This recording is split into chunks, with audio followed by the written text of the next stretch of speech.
Yes Himanshu, ready हो गए? तैयारी होगी पूरी कंप्लीट? हाँ सर, अभी इन्वायरमेंट भी कर लिया है काफी हद तक। मतलब पॉलिसीज वगैरह देखी हैं, और उसके अलावा जो आपने टॉपिक भेजे थे, बीओडी सीओडी यूट्रोफिकेशन, ये सब कुछ कर लिया मैंने। आप तो दिल्ली में रहते हो ना? हाँ हाँ। तो 6 तारीख को है ना इंटरव्यू आपको, 6 को? हाँ, 6 को है। हाँ, फिर तो कोई प्रॉब्लम नहीं है, फिर तो आप कर सकते हो तैयारी, अभी टाइम। हम्म, एक दिन के लिए, कल के लिए छोड़ रखा है। जैसे आपने डीआरडीओ और इसरो के जो प्रोग्राम्स है वो देखने के लिए कल का दिन छोड़ रखा है, बाकी लगभग अभी किया है। अभी कहीं चले गए थे क्या आप? हाँ, अभी एक दोस्त के वहां जाना पड़ा था, वो थोड़ा सा अर्जेंट हो गया। अच्छा। कोई नहीं, बाकी तो आपकी तैयारी सही है, कोई दिक्कत नहीं है। अभी हम ले लेते हैं, कंटिन्यू कर लेंगे, कोई दिक्कत नहीं। आज तो हम्म। टाइम है ना आपके पास? हाँ सर, आज तो टाइम है। अभी एक इंटरव्यू अभी कर लेते हैं और एक शाम को कर लेंगे, जो यूजुअल टाइम। यस। दो कर लेना तो कोई दिक्कत नहीं, बाकी आपकी तैयारी है क्योंकि हम लोग कर चुके हैं। यस, स्टार्ट करते हैं। Let me start, briefly introduce your self. So my name is Himanshu Papne. I am from Almora district of Uttarakhand. I have done my schooling from Rajiv Gandhi Navodaya Vidyalaya Uttarakhand, and thereafter I moved to Delhi to pursue graduation, that is BSc Honors Chemistry from Khalsa College, University of Delhi.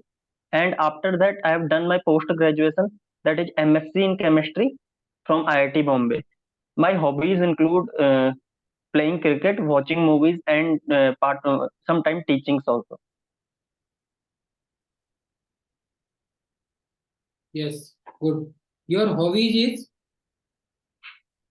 watching movie and cricket. Yes, no? Yes sir. Yes, first of all, what the meaning of your name? How do you feel about your name? Sir, अगर हम Himanshu word को two words में break कर दें, him plus Anshu. Him का मतलब होता है आइस, और अंशु का मतलब होता है पार्ट। तो ये रिप्रेजेंट करता है पार्ट ऑफ आइस, जिसे हम थोड़ा सा एक एनालॉगस बोल सकते हैं, कूलनेस का एनालॉगस है। Yes, good. Next, move on your hobbies. Yes, your hobby is playing cricket. How do you feel about yes cricket? Sir.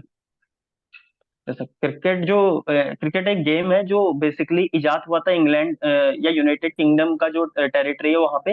ये बेसिकली स्टार्ट तो हो गया था 12 और 13 सेंचुरी से, लेकिन जो इसमें मेन डेवलपमेंट देखेगी वो 18 सेंचुरी के बाद देखेगी।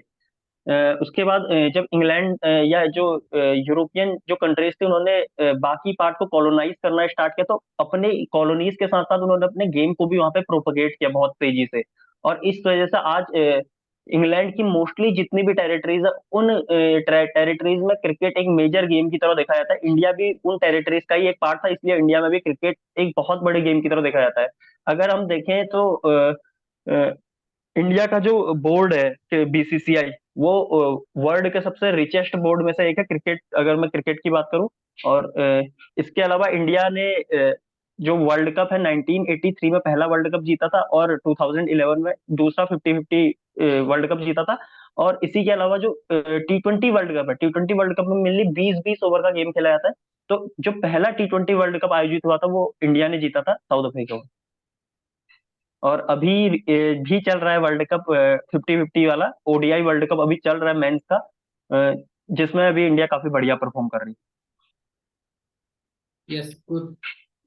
What the role of ICC and BCCI for cricket? Sir, अगर हमें कोई भी रूल या किसी भी गेम में कोई रूल या रेगुलेशन लाने हैं, तो उसके लिए एक बॉडी की जरूरत होती है। एक मतलब अगर कोई भी संविधान पारित करना है, जैसे कि अगर मैं पॉल्यूशन कंट्रोल की बात कर लूं, तो पॉल्यूशन कंट्रोल को यहाँ पे लागू करने के लिए पॉल्यूशन कंट्रोल बोर्ड बनाया गया है। उसी तरीके से वैश्विक स्तर पे इन नियमों को लागू करने के लिए आईसीसी है, इंटरनेशनल क्रिकेट काउंसिल। और भारत के मतलब इंडिया में इन नियम्स को लागू करने के लिए नेशनल लेवल पे बीसीसीआई है।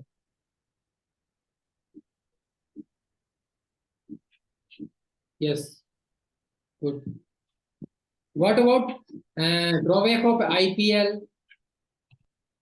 and हाँ beneficial sir. of IPL? IPL से पहले मैं आईपीएल का थोड़ा सा बताता हूँ। आईपीएल एक लीग है क्रिकेट की, जो डोमेस्टिक लेवल पे खेली जाती है इंडिया में। ये एक इंटरनेशनल लीग नहीं है, सबसे पहले तो ये क्लियर करना चाहता हूँ। उसके अलावा अगर मैं इसकी बात करूं कि इसका यहाँ पे मेन यूज मतलब फायदा क्या क्या है इंडियन, तो सबसे ज्यादा यहाँ पे इंडियन इकोनॉमी को ये फायदा पहुंचाने में हेल्प करता है। जैसे कि अगर मैं बात करूं तो ये इंडिया का पहला यूनिकॉर्न यूनिकॉर्न था सर, इसे स्टार्ट हुआ था 2008 में। और उसके अलावा अगर मैं इसके अदर फायदे की मतलब अदर प्रॉफिट्स की बात करूं तो वहां पे जैसे कि कहीं पे भी अगर अब आपका मैच होता है तो वहां पे के होटल्स वगैरह जितने भी होते हैं वो सब फुल हो जाते हैं, इवन एक दो महीने पहले से ही। तो ये इस तरीके से होटल इंडस्ट्री जो है तो इनको भी काफी ज्यादा वो करता है सर, बूम करता है, मतलब होटल इंडस्ट्री वगैरह में भी उनकी इकोनॉमिक ग्रोथ में भी काफी हेल्प करता है। और उसके अलावा अगर गेम्स में देखा जाए तो सर जैसे अदर स्टेट्स में लोग इधर से उधर आते हैं तो एक दूसरे का कल्चर देखते हैं, तो इस वजह से कल्चर भी एक स्टेट से दूसरे स्टेट में, दूसरे से तीसरे में ऐसे प्रोपोगेट होता है। तो सर ये इसके एडवांटेज है।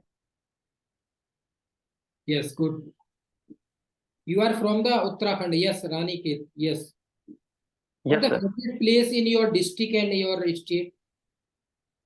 Sir can you repeat please?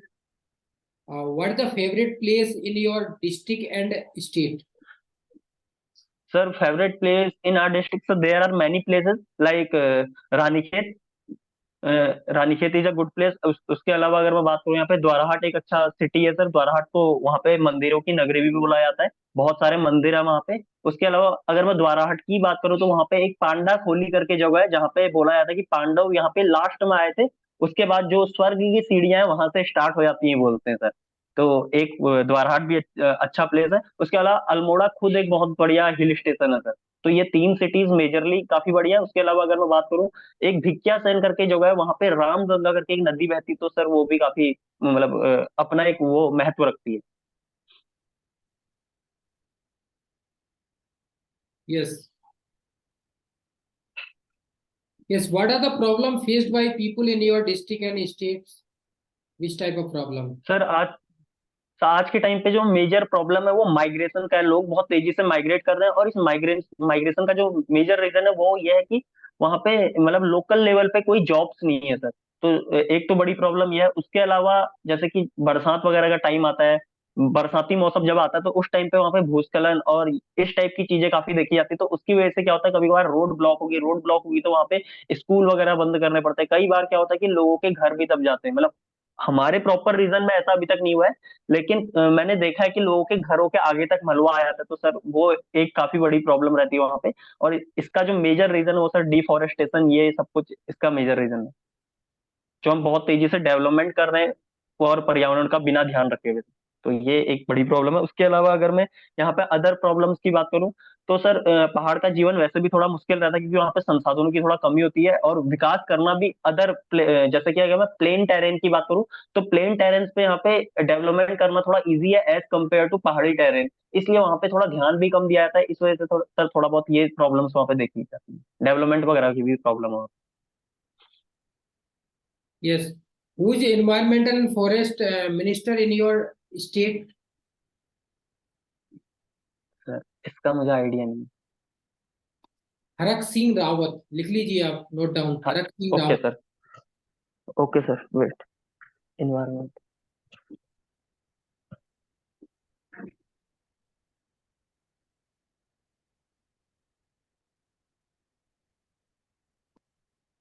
Yes sir.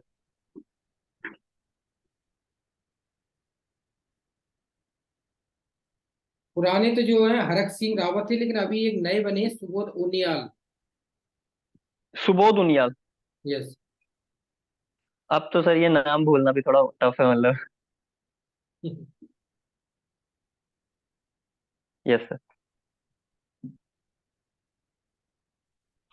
Centre की बात करें, सेंटर के जो एनवायरमेंट एंड फॉरेस्ट मिनिस्टर है, उनका नाम है sir Bhupendra Bhupen Yadav. Yadav. Bhupendra yes Yadav. Sir. और स्टेट के हैं अश्विनी चौबे। सुनिए।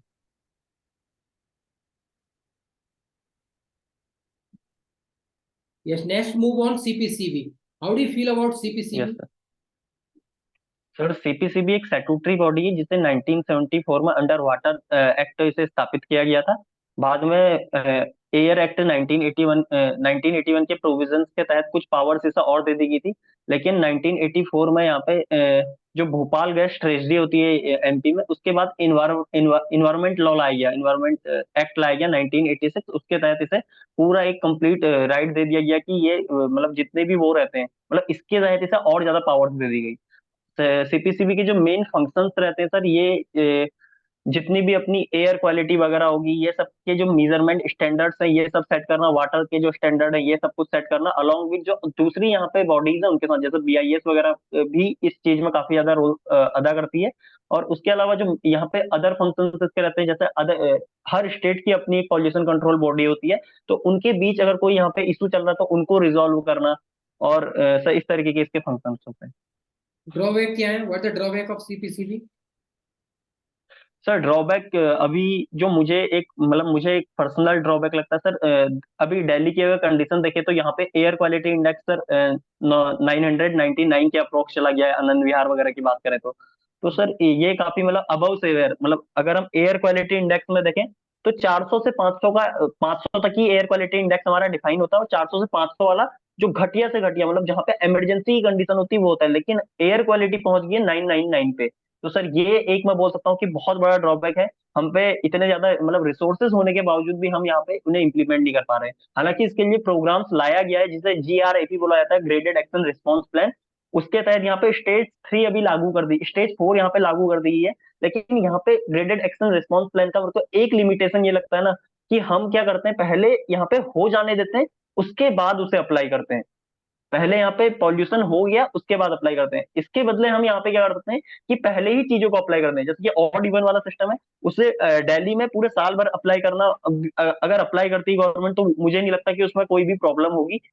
और सर इसके अलावा अभी जैसे इस टाइम पे जो अपने नेसेसरी जो ट्रक्स होते हैं जिन पे मतलब खाने आने का सामान आता है, वही अलाउड रहते हैं दिल्ली में, जो अभी स्टेज 4 लगी है ग्रेडेड एक्शन रिस्पॉन्स प्लान की। उसके अलावा ट्रक वगैरह यहाँ पे आने नहीं देते हैं, तो उसकी वजह से जो बाकी इकोनॉमिक डेवलपमेंट है वो सर यहाँ पे रुकते हैं। तो सर इस तरीके से यहाँ पे मतलब काफी सारी चीजें हम पहले से प्लान करके चल सकते हैं, ये नहीं कि जब कोई चीज हो रही है उसके बाद ही उसे अप्लाई करें। तो सर ये मुझे काफी एक बड़ी दिक्कत लगती है कि हमें यस। बाकी पॉलिसीज पे काम करना चाहिए पहले। यस। प्रॉब्लम क्रिएट हो उससे पहले अप्लाई होना चाहिए, जिससे कि आगे फ्यूचर में प्रॉब्लम ना आए। या यस सर। ये next, move on NGT. What is NGT? Sir NGT का अभी देख नहीं पाया फिर से। यस, उसको देख लेना है ना। नेक्स्ट सर मूव करते इसका हैं। मैं बार बार। यस, एनजीटी को देख लेना थोड़ा, लिख लीजिए आप।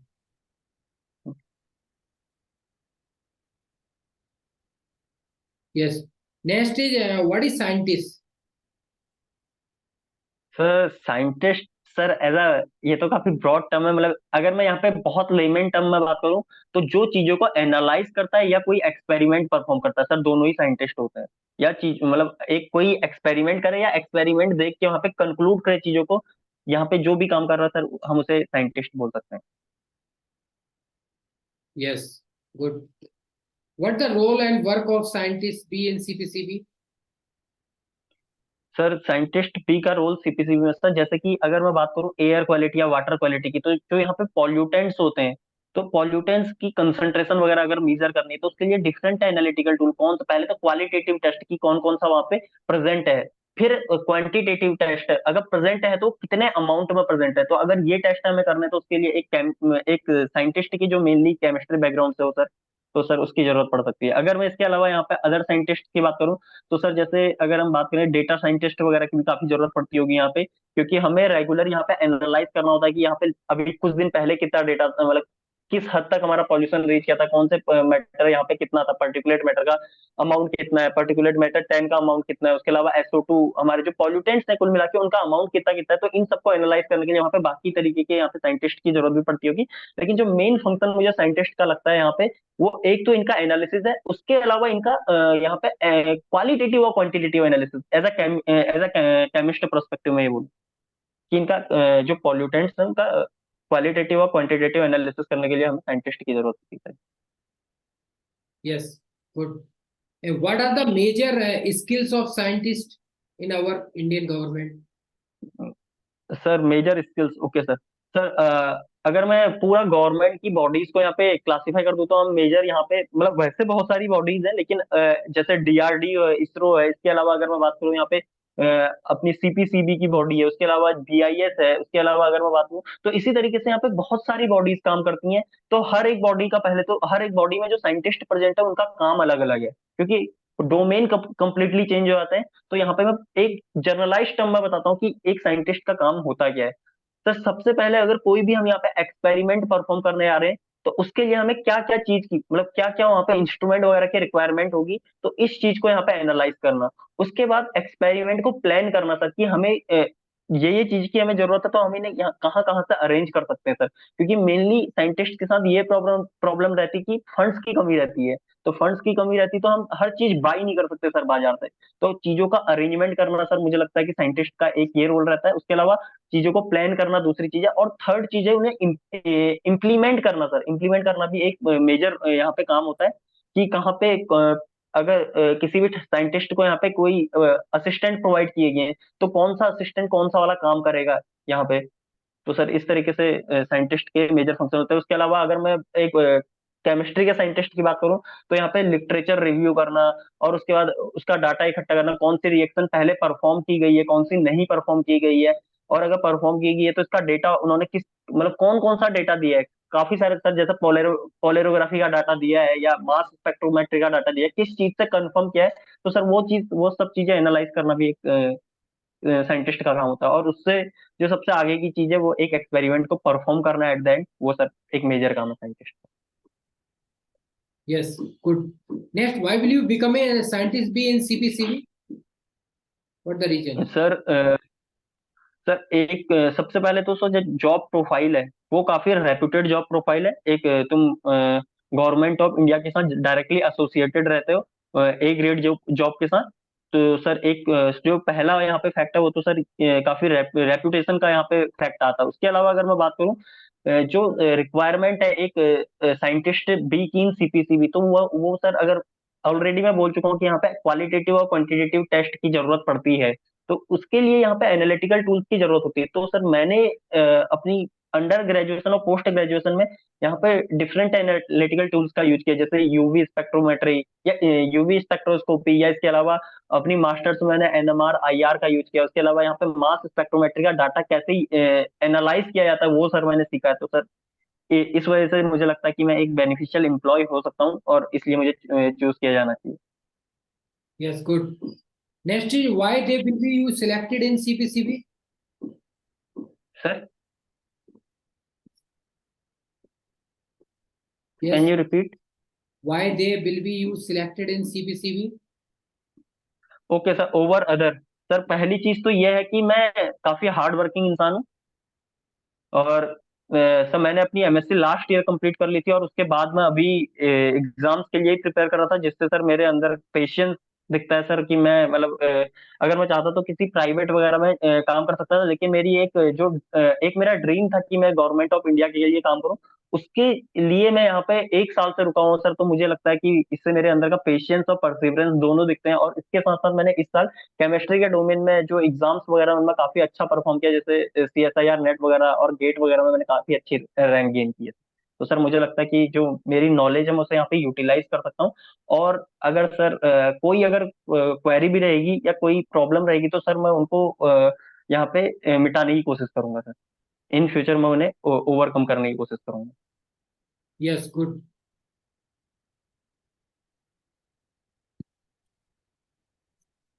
Yes, next move on air pollutants. Yes. What are the most air pollutant city in India and world? Sir in India I think Bhiwadi is the most polluted city.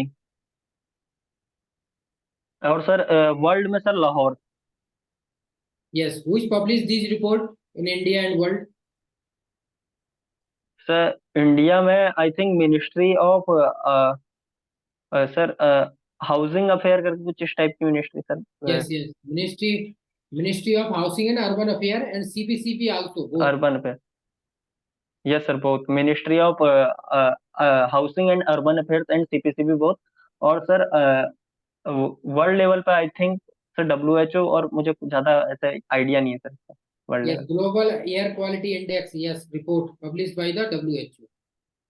Yes Yes, who is Ministry of Housing and Urban Affairs in India?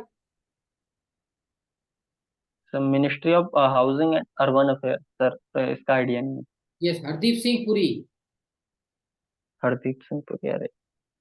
Yes, uh, लिख लीजिए आप।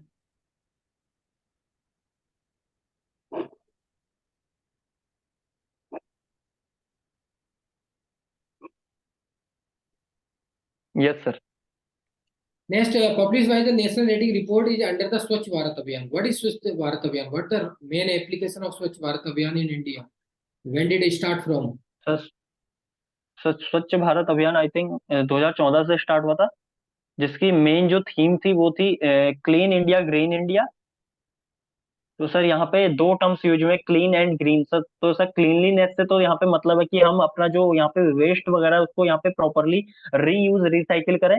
और उसके अलावा जैसे कि यहाँ पे एक काफी ऐड दिखाए जाते हैं कि हर जगह पे गवर्नमेंट ने दो टाइप के डस्टबिन लगाए हुए हैं, एक बायोडिग्रेडेबल वेस्ट के लिए, एक जो अपना अलग तरीके का वेस्ट होता है जो नॉन बायोडिग्रेडेबल होता है उनके लिए। तो सर उनको हमें फॉलो करना चाहिए। इस तरीके से हम क्लीन इंडिया का जो मोटो है उसको यहाँ पे फुलफिल कर सकते हैं। और सर ग्रीन इंडिया का जो मोटो है उसको फुलफिल किया जाता है यहाँ पे अपने स्वार्थ के लिए। हम यहाँ पे एक तो डिफॉरेस्टेशन को कम करें, उससे उसके अलावा यहाँ पे मोर प्लांटेशन करें, जो कि हम साल में सिर्फ एक बार करते हैं। जिस दिन पर्यावरण दिवस दिवस आ जाता है उस दिन हम यहाँ पे पेड़ लगाने का सब प्रिटेंड करते हैं, लेकिन उसके अलावा साल के किसी भी दिन कोई भी पेड़ लगाते हुए कोई फोटो या कोई भी इस तरीके का यहाँ पे एक्टिविटी नहीं करता है। तो सर हमें यहाँ पे एटलीस्ट मंथली तो कम से कम एक पेड़ लगाना चाहिए sir.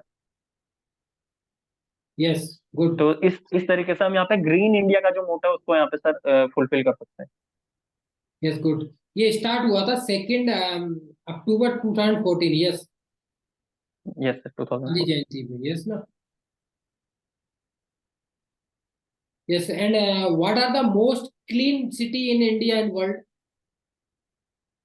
Sir most clean city in India I think Chandigarh. And in world sir Finland. In world I think Finland is most cleanest city. In India sir Indore. Indore sir last I am year. Indore. Okay continue. Indore okay. Madhya Pradesh. Yes.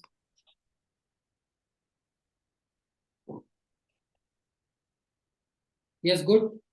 Next move on pollution. Yes, first of all, what is environment and what the difference between environment, pollution, climate change, ecosystem, pollutant? What is the okay sir. difference? Sir environment mainly यहाँ पे मतलब हम बोल सकते हैं environment हमारे चारों ओर का, except me everything everything around me is environment. Sir ये एक मतलब टेक्निकल टाइप की डेफिनेशन है। उसके अलावा अगर मैं बोलूँ यहाँ पे कि इन्वायरमेंट मतलब यहाँ पे वो पार्ट है जहाँ पे एक लाइफ जो होती है एस्टेब्लिश होती है। मतलब जैसे अपने अर्थ के अलग अलग पार्ट होते हैं, लिथोस्फेयर, हाइड्रोस्फेयर, और उसके अलावा यहाँ पे जैसे एटमॉस्फेयर है। इन तीनों का जो क्रॉस सेक्शन जहाँ पे लाइफ एग्जिस्ट करती है उसे सर इन्वायरमेंट कहा जाता है। सर अगर मैं इससे आगे क्लाइमेट चेंज की बात करूँ तो क्लाइमेट चेंज एक ब्रॉड टर्म होता है कि आज से मतलब 30 या 40 ईयर्स पहले यहाँ पे का जो टेम्परेचर वगैरह था वो कैसे था, एवरेज टेम्परेचर कैसा था, आज का एवरेज टेम्परेचर कैसा है, आज से 30 साल पहले यहाँ पे किस टाइप का मौसम या वेदर हुआ करता था, और आज किस टाइम का यहाँ पे वेदर हो रहा है। तो सर क्लाइमेट तो एक ब्रॉड टर्म हो जाता है कि उससे 30-40 ईयर्स में जो फिजिकल चेंजेस आते हैं उसको यहाँ पे हम क्लाइमेट चेंज की टर्म में एक्सप्रेस करते हैं।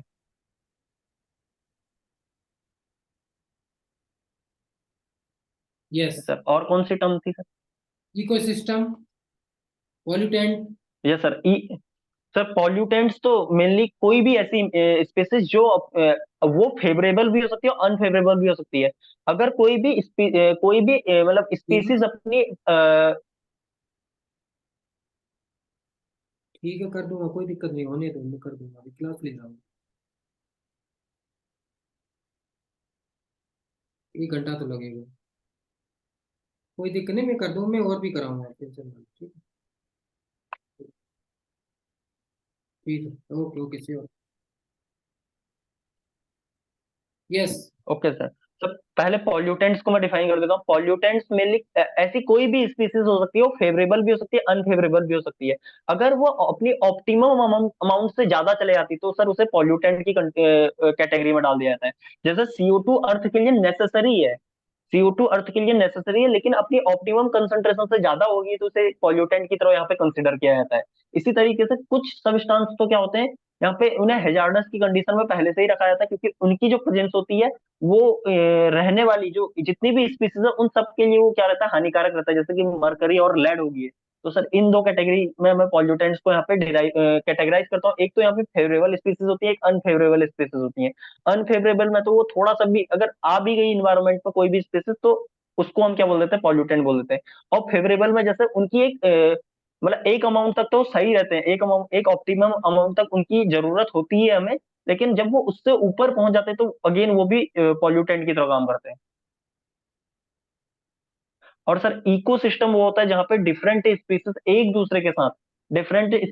दूसरे की पॉपुलेशन के साथ यहाँ पे डिपेंड रहते हैं। सर जैसे कि अगर मैं यहाँ पे एक छोटे इकोसिस्टम की बात करूं, तो सर जैसे चील होती है, चील स्नेक को खाती है, स्नेक यहाँ पे खाता है जो अपना वो रहता है टिड्डा टाइप का, और टिड्डा घास को खाता है, और सर घास को फिर यहाँ पे मतलब इस तरीके से एक जो साइकिल चलती है, एक दूसरे पे डिपेंडेंसी जो रहती है, इसे इकोसिस्टम बोला जाता है। Yes, good. How many types? First of all, pollution is how many types of pollution? Sir pollutions को मेजरली यहाँ पे 4 कैटेगरी में डिराइव किया जाता है सर। एक तो अपना वाटर पॉल्यूशन हो गया, फिर एयर पॉल्यूशन हो गया, और नॉइस पॉल्यूशन हो गया, और सॉइल पॉल्यूशन हो गया। Yes. Which pollution is more in India and world? Which one pollution? Sir अभी जो मेजरली यहाँ पे जो पॉल्यूशन फैल रहा है वो 2 कैटेगरीज में फैल रहा है। एक तो वाटर पॉल्यूशन, और उसके अलावा air pollution. Yes. Water pollution की हम बात करते हैं। कुछ क्वेश्चंस हैं जैसे वाटर पॉल्यूशन के। सरफेस वाटर और ग्राउंड वाटर में which is more polluted? Okay sir. Sir अगर हम डायरेक्ट यहाँ पे अगर पॉल्यूटेंट्स की बात करें, तो अगर वो डिब्रीज की अगर हम पॉल्यूशन की बात करें, डिब्रीज मतलब जो कूड़ा कचरा होता है, उसके रिस्पेक्ट में तो सर सरफेस वाटर ज्यादा पॉल्यूटेड है, क्योंकि ग्राउंड वाटर में यहाँ पे डिब्रीज की कोई प्रॉब्लम नहीं होती है, मतलब वहां पे कूड़ा कचरा नहीं जा सकता। लेकिन अगर मैं यहाँ पे डिजोल्व पॉल्यूटेंट्स की बात करूँ, डिजोल्व पॉल्यूटेंट्स हमारे ग्राउंड वाटर में ज्यादा होते हैं सर। क्योंकि अगर मैं यहाँ पे एसिड रेन की बात करूँ, तो वो भी रिसता हुआ ग्राउंड वाटर के साथ मिक्स हो जाता है। उसके अलावा हम यहाँ पे डिफरेंट फर्टिलाइजर्स यूज करते हैं, तो वो फर्टिलाइजर्स भी रिश्ते हुए ग्राउंड वाटर में चले जाते हैं, उनका कुछ घटक उनके कुछ स्पीसीज ग्राउंड वाटर में चले जाते हैं। उसके अलावा जैसे हम इंडस्ट्रियल वाटर को डायरेक्टली ड्रेन कर देते हैं सरफेस वाटर में, लेकिन वो कहीं ना कहीं जैसे प्लेन एरिया आते हैं ब्रॉड, वहां पे पानी क्या होता है, फैल जाता है, तो उसकी स्पीड कम रहती है, वो भी रिश्ता हुआ ग्राउंड वाटर के साथ मिक्स हो जाता है। तो सर अगर यहाँ पे 2 कैटेगरी में मैंने ऑलरेडी इसे क्लास यहाँ पे मतलब डिवाइड कर दिया है। अगर हम कचरे की बात करें, तो उस रिस्पेक्ट में तो हमारा सरफेस वाटर ज्यादा पॉल्यूटेड है, लेकिन अगर यहाँ पे डिजोल्व पॉल्यूटेंट्स की बात करें, तो उस रिस्पेक्ट में sir ground water is more polluted. Yes, good. What are the 5 parameter to measure water quality? Sir water parameter, सब 5 parameter to measure water quality. Sir वैसे तो यहाँ पे कई सारे पैरामीटर होते हैं, लेकिन अगर मैं यहाँ पे सिर्फ फिजिकल पैरामीटर्स की बात करूँ, तो सर सबसे पहले उसमें देखा जाता है उसका टेम्परेचर। सर और उसके बाद तो सबसे पहले उसमें टेम्परेचर दिखाया था, क्योंकि टेम्परेचर एक बहुत इंपॉर्टेंट पैरामीटर होता है। अगर मैं इसकी बात करूं कि क्यों ये इंपॉर्टेंट होता है, तो सर हमारा यहाँ पे टेम्परेचर पे ही डायरेक्टली तो मतलब टेम्परेचर पे डिपेंडेंट होती है डिजोल्व्ड ऑक्सीजन, और उस डिजोल्व ऑक्सीजन पे ही जो एक्वाटिक एनिमल होते हैं वो जी रहे होते हैं। अगर हमारा टेम्परेचर राइज कर जाता है, तो वहां पे solubility of gases in liquid क्या होती है, डिक्रीज हो जाती है टेम्परेचर की इंक्रीज उनके साथ। तो वहां पे डिजोल्व ऑक्सीजन जैसे ही डिक्रीज होगी, तो वहां पे की जो एक्वाटिक लाइफ होगी वो वहां पे डिस्टर्ब हो जाएगी। तो सर सबसे जो पहला फैक्टर है वो टेम्परेचर है। उसके अलावा again dissolve oxygen, dissolve gases second parameter है। उसके अलावा पीएच का factor one of the important factor है सर, क्योंकि जो ऑप्टिमम पीएच माना जाता है वो माना जाता है 6.5 टू 8 का पीएच जो होता है वो ऑप्टिमम माना जाता है। अगर 6.5 से नीचे जा रहा है, यानी कि वहां पे एसिडिक स्ट्रेंथ बढ़ रही है वाटर की, तो सर एसिडिक वाटर की वजह से जो एक्वाटिक यहाँ पे लाइफ होती है, एक्वाटिक इकोसिस्टम्स होते हैं, वो डिस्टर्ब होते हैं। उसके अलावा जो मोर अल्कलाइन वाटर होता है, तो सर उसकी वजह से भी एक्वाटिक एज वेल एज हमारी लाइफ डिस्टर्ब होती है, क्योंकि हमें अगेन वही पानी लेना है, मतलब पीने के लिए वही पानी यूज करना है, अपनी नीड्स को पूरा करने के लिए वही पानी यूज करना है, तो उससे हम पे भी डायरेक्ट इफेक्ट पड़ता है। तो सर ये 3 पैरामीटर हो गया। उसके अलावा हम यहाँ पे जैसे कि टोटल डिजोल्व क्लोरीन की बात कर लेते हैं, टोटल डिजोल्व क्लोरीन की बात कर लेते हैं, तो जैसे हम, और उसके अलावा जो टीडीएस रहता है, टोटल डिजोल्व सॉलिड, तो सर वो भी एक मेजर पैरामीटर है एयर वाटर क्वालिटी को डिफाइन करने की। यस, जैसे वाटर सेपरेशन करते हैं, आपने हाउसों में देखा होगा, वाटर सेपरेशन पीने के लिए यूज किया जाता है, आरओ। उसमें क्या क्या यूज किया यस जाता सर। है, सेपरेट होता है क्या क्या, क्या क्या मेथड्स हैं? सर आरओ में एक तो सर पहले जो आरओ चलते थे उनमें तो सर रिवर्स ऑस्मोसिस की प्रोसेस को यूज किया जाता था सर, लेकिन अभी जो आरओ चलते हैं उनमें मेनली रिमूव किया जाता है क्लोरीन कंटेंट को। जो क्लोरीनेटेड वाटर आता है, जैसे ब्लीचिंग वगैरह, ब्लीच्ड वाटर आता है, तो सर क्लोरीन को वहां से रिमूव करने का उसमें मेन वो रहता है अपना। और सर ज्यादा मुझे सर इसकी नॉलेज नहीं है। उसमें यूवी का यूज किया जाता है। ऐसा यूवी का यूज करने की मेन वजह यह है कि यूवी की जो रेज होती है वो डिस्ट्रक्ट करती है जो वहां पे प्रेजेंट बैक्टीरियाज वगैरह होते हैं, तो सर उनके साथ इंटरेक्ट करके उनको वहां पे किल कर देती हैं सर। तो सर इसलिए यूवी का यूज किया जाता है, यूवी रेज का यूज किया जाता है इसमें। Yes, good.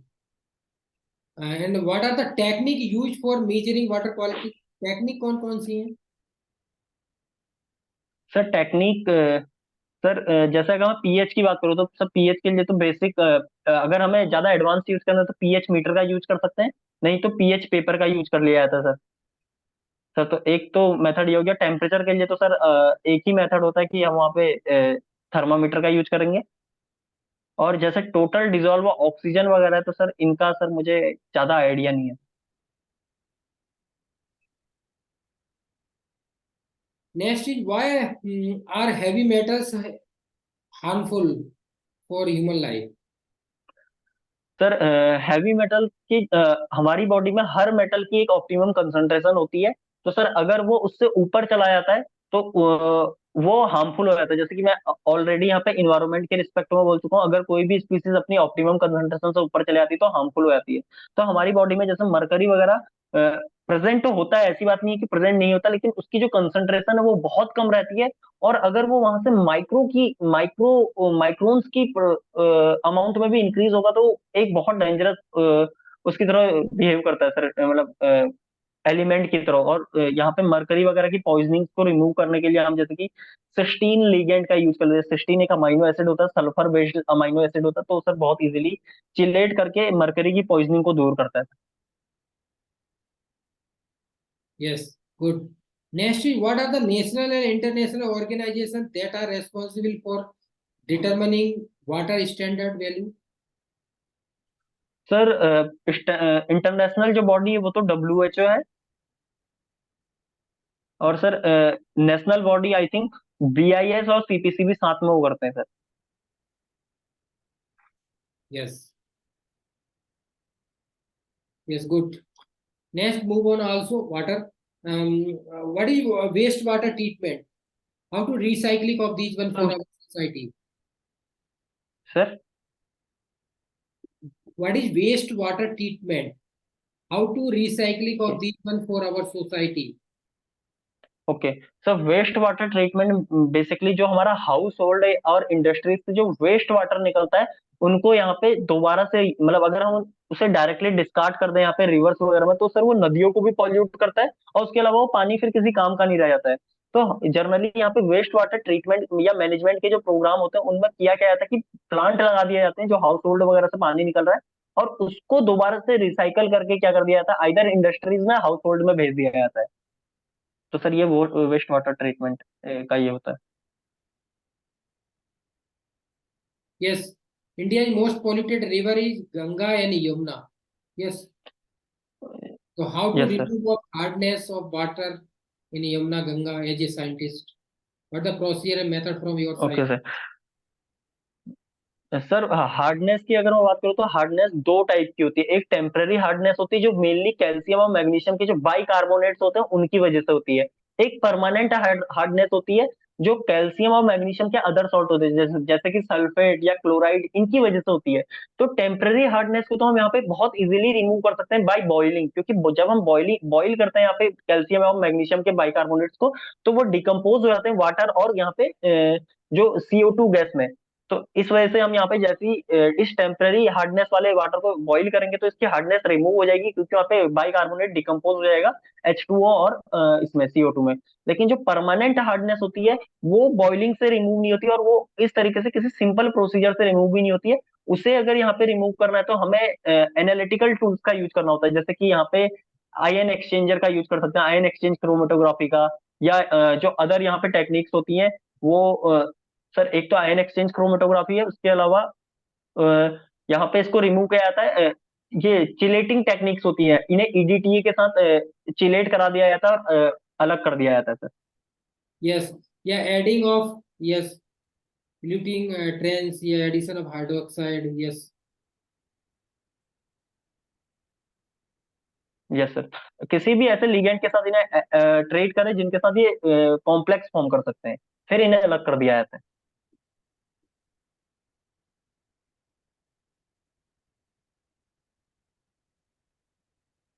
Yes, good.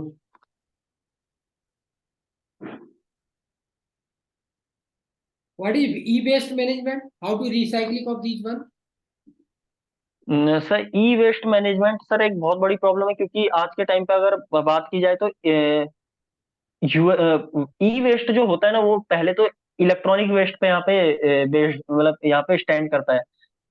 यहाँ पे हम हर साल क्या करते हैं, जैसे मोबाइल खरीदा या कुछ भी खरीदा, तो उसके बाद हम उसे क्या करते हैं, डायरेक्टली फेंक देते हैं या कुछ कर देते हैं। तो इसमें जो प्रेजेंट यहाँ पे बहुत सारे, जैसे यहाँ पे सिलिकॉन की चिप यूज की जाती है, इसके अलावा यहाँ पे लिथियम आयन बैटरीज इनमें यूज की जाती हैं। तो अगर आप इन्हें डायरेक्टली फेंक देते हैं तो ये एक बहुत ज्यादा डिब्री क्रिएट करती है, बहुत ज्यादा यहाँ पे वेस्ट क्रिएट करती है, जिसका एक बहुत बड़ा एग्जांपल यहाँ पे दिल्ली का जो वाटर का, सॉरी, कूड़े का पहाड़ है, वो एक बहुत बड़ा एग्जांपल है। तो ये दिन प्रतिदिन एक बड़ी प्रॉब्लम बनती आ रही है, और इसी के लिए हमें यहाँ पे ई वेस्ट मैनेजमेंट के जो आइडियाज हैं वो यहाँ पे इजाद करने हो रहे हैं। तो सर एक तो आइडिया यह है कि इनकी जो बैटरीज वगैरह होती है उनको क्या किया जाता है कि अलग कर दिया जाता है और उन्हें वापस से रिसाइकिल करके यूज किया जा सकता है सर। एक तो सर ये है, उसके अलावा जो सेमीकंडक्टर, जो यहाँ पे चिप्स होती हैं, उनको दोबारा से सेमी लैब्स वगैरह में यहाँ पे भेजा जाता है, या रिसाइकलिंग इंडस्ट्रीज में भेजा जाता है, और उन्हें दोबारा से यूज किया जाता है sir. Yes, good. What is FAME India? Sir fame India, sir मैं रिकॉल नहीं कर पा रहा हूँ fame India. FAME India interconnected to vehicles pollution. Yes, Bharat stage 1, BS4 6. Okay okay sir BS1 BS, okay